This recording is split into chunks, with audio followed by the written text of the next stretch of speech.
next stop is the city of David and the excavation there. Behind the city of David is the Mount of Olives and the new old city, if you can call it that. I'm going to have to ask Yael exactly why the city of David seems to be situated outside of the old city. You'd think the old city would have been built to encompass this, but there must be some reason.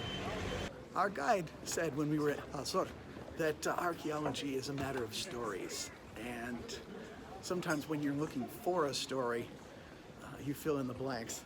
Brian was telling about how we were going up to the Bathsheba Overlook, which, quite honestly, is just plausible enough to be believable. But I don't think that's quite true.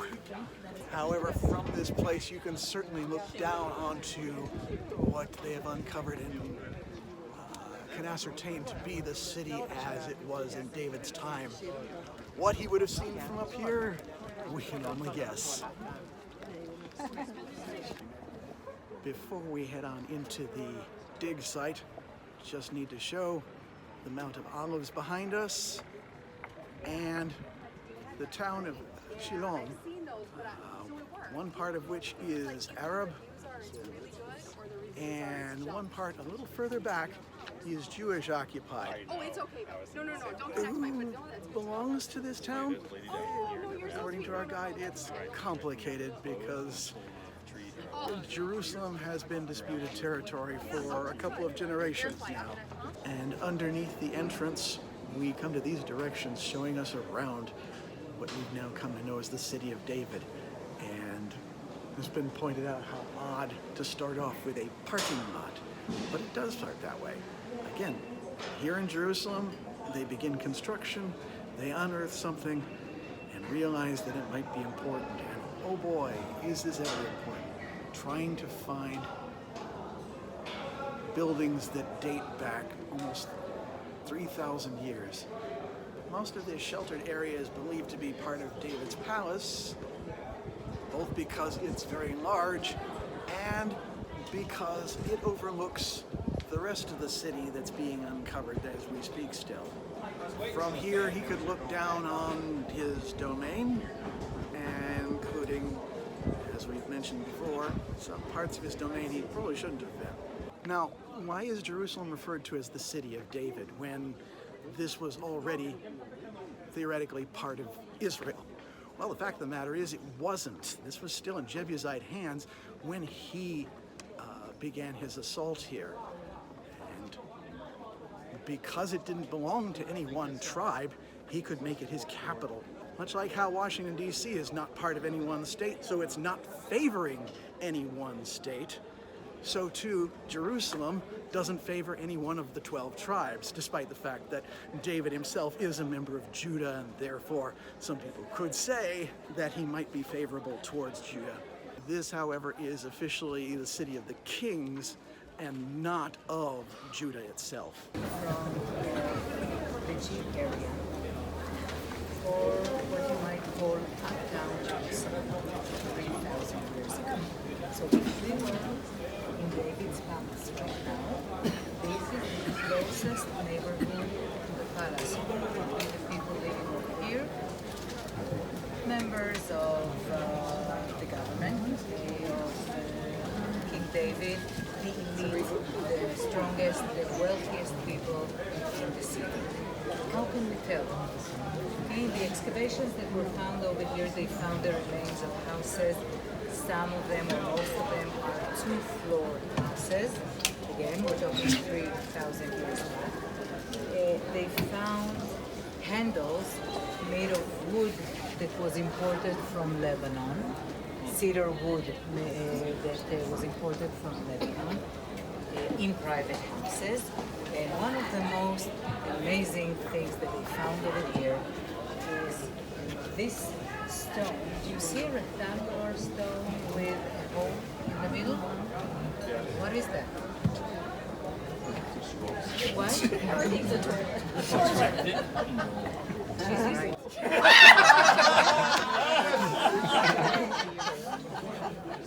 This is a private toilet in a private house with very unusual. If you have that, you must have a lot of money. Now, in the days of Hezekiah, the Assyrians came and besieged the city. They'd already conquered the two northern tribes of Israel, and also had conquered a couple of Judean cities at this point. Now, Hezekiah was told by the prophet Isaiah that everything was going to be fine, but all the same, he decided to fortify the city, building walls around, and also a series of tunnels leading from the springs of Gihon into the city. A remarkable feat of engineering that goes about for 15 or 1600 feet and snakes around back and forth from both ends. And yes, they managed to meet in the middle, which is a remarkable feat of engineering. We're not going through those tunnels today because those are still filled with water to this day, about 70 centimeters worth. And this is November. That's going to be very cold water. So, not going to be a thing. Instead, we're going through a similar tunnel that dates back from the days of the Canaanites, the Jebusites, and so forth. Wonders how they got in before these stairs were installed. So the area behind me is obviously restoration, as are all the lights. But we are dealing with ancient tunnels at this point. All right, now it opens up, and these are the caverns dating back from Canaanite times. They're surprisingly wide. This is referred to as Warren's Shaft for Charles Warren, one of the archaeologists in the mid-1800s that discovered this area. He had theorized that this is where David's men climbed into the city, except that it's been proven that it is physically impossible for them to have done so. But it was a theory for some time. See one of the many water cisterns in the area, which indicates that we are next to a water source. Which water source is that? The Gihon. The Gihon spring that fed the city of Jerusalem. In many cultures, water is sacred. A water source is a sacred place because it gives life, okay? It's the most basic thing that we need. One of the stories or the scriptures that is connected with this area, the Gihon spring, has to do with King Solomon. At the late days of King David, after he has sinned with Bathsheba, he was punished by God, and his punishment was that a sword would never leave his house again, meaning that there will be constant rivalry and fighting within his family. And soon enough, it began. It began with his firstborn son, Amnon, who raped his half-sister, Tamar. And his brother, Absalom, came after him and decided to revenge and killed him, and then fled to Sor, to his grandfather, and there he stayed for 5 years before King David called him back to Jerusalem. And then Absalom rebelled against his father and was killed nearby. After the death of Absalom, the next in line, Adoniah, claims the throne and starts behaving like a king, riding on horses and yelling, or having people yelling everywhere, "Here comes the king, here comes the king." But Sheva hears that and turns to David and said, "You promised me that my son would be the king." And King David says, "You're right." And he calls his people, and they take Solomon on a donkey. They take him to the Gihon spring, and here they anoint Solomon. So the place of anointment of King Solomon would be somewhere in this area. I can't tell you the specific place, but this is where it happened. Now here are the tunnels that Hezekiah built to supply the city with water. We're not going down those. So we're going to head into these tunnels here, which date from the Canaanite era.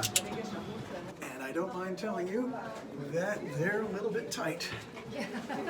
I guess people were smaller back in those days. Then again, this was meant to channel water, not people. So maybe it wasn't meant to be all this big. One presumes this is how David's commandos entered the Jebusite city and took it over, despite their confidence that even the blind and lame could defend the place. Of course, it occurs to me that back then, there would have been no lights to guide them, and no way to know where this tunnel led. If one can imagine a group, even of soldiers, walking through here having no idea where it was leading and what they would see at each turn. Actually kind of intimidating. And here you have one example of how the ancient cranes were like. This is of course not original. The common way to bury a person was just as we know it today. You would bury a person in the ground. The more well-to-do families, the wealthier families had their graves carved in the stone. One grave like this one would be for the entire family. Inside those kinds of graves, we find usually 2 to 12 beds, stone beds. How is that done? I'm talking about the second temple period, or in other words, the times of Jesus. When a person dies, after all the preparations and purification was done, he was put inside that cave. The cave was sealed from the outside with a rolling stone, just like the music band. And then a year later, the family would reopen the grave. They will collect the bones of the deceased person and set it in a small coffin, this size, okay? The size of the thigh bone. There's a group waiting. Whoops, okay. It's wild that we're passing by houses on the way to the Pool of Siloam. And we head down this steep, curved road with the purchase of a mountain goat. And here we come to the Pool of Siloam, at the base of all these springs and tunnels and whatnot. This is where Jesus healed the blind man, much like he cured the lame man at the Pool of Bethesda. To bring things full circle, when the blind and the lame were forbidden from the holy city, Jesus cured them both. Yale pointed this out, and I'd never thought about it before, but there is certainly a connection. When we were last here, it was about the size of a very large horse, or I guess camel trough. Now, this is bigger than a pair of Olympic swimming pools. Or a community center of some kind. One of the amazing things that they have found over here that they absolutely did not know about before is that wall in front of us. That wall, parts of that wall date back to the times of the first temples. Okay, so we're talking about Jesus is the time of, or the end of the second temple days. The second temple was built somewhere around the 6th century before Christ, okay, and until a few years after the crucifixion of Jesus. But this wall over there in the front dates back to the times of the first temple, the biblical temple. They're continuing to excavate even now. They think this here was a dam that created a large reservoir. All right, when we were here last, I think it barely went down to where the concrete floor is, but there was a house behind us that was owned by an Arab family. They sold their place to the Department of Antiquities, and they have discovered underneath it that the pool goes down so much further than originally believed. What we think of as a pool really doesn't do the name justice. It's more like the reservoir of Siloam. It kind of makes sense if you're going to supply water for an entire city that you'd need something pretty large. So here it is. And they keep discovering more stuff. One quick off-topic sidelight. While we went into the Pool of Siloam, well, not into the pool, but you know what I mean, there were a contingent of IDF soldiers, which I tried not to film for obvious reasons. I asked whether they were being security for the archaeologists, and it turns out no, they're just on holiday and having an educational tour. It'd be kind of like the Marines at Quantico having a day off and looking around the sites in Washington. And since we're all crowding into one bus to go to lunch, we're now in the front.